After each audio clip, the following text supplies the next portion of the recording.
Hey folks, Ben with The Real Seal here with another Shop Talk video talking about foundation underpinning. So today we're going to talk about how much should foundation underpinning cost. Now there's two types of piers that you typically use when it comes to foundation underpinning.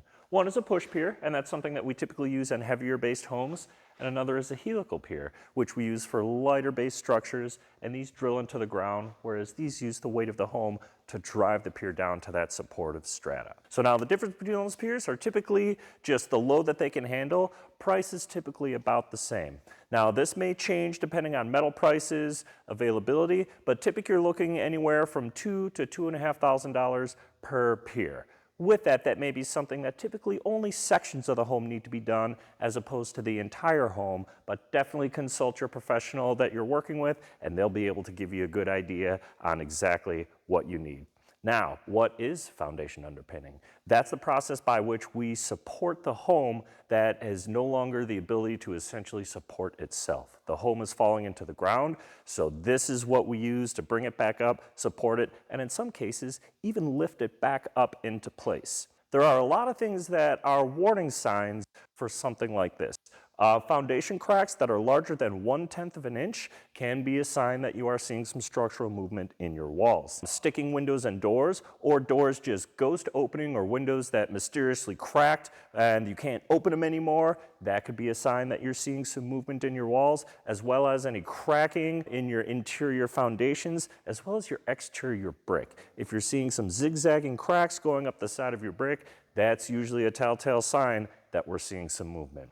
Now, how does this happen? There are a number of ways that your home can be affected structurally, and most of it is based on the soil that it's sitting on. So one of the things that we see a lot, particularly with clay-based soils, is expansive soil, where when that soil gets wet, it expands and it creates pushing underneath and on the sides of the wall. When that pushing relieves, that soil contracts, and then that home has a chance to fall now in that empty space.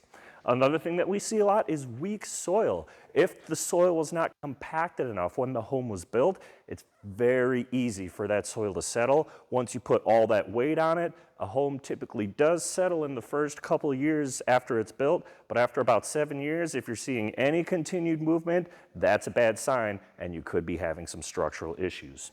Soil erosion is another big reason as well. If you happen to lose that supportive strata underneath your home where the soil is washing out, now there's nothing to hold that home up, it's going to sink and you're going to need to support it. Other things that may cause it are tree roots. So when you have big trees next to the home, those roots not only can kind of push your foundation around, but if that tree were to die and then those roots start to decompose, that soil desiccation, that void left by that living tree can now cause that foundation to sink because now there's nothing underneath that wall to support it. And finally, soil creep. This is something that you see a lot on hillsides where soil itself can actually have a slow rate of flow, particularly when it gets very wet. That soil can move and it can take your walls with it. So if you have any questions on anything, feel free to give us a call here at The Real Seal, Foundation Experts, where not everything's better when wet.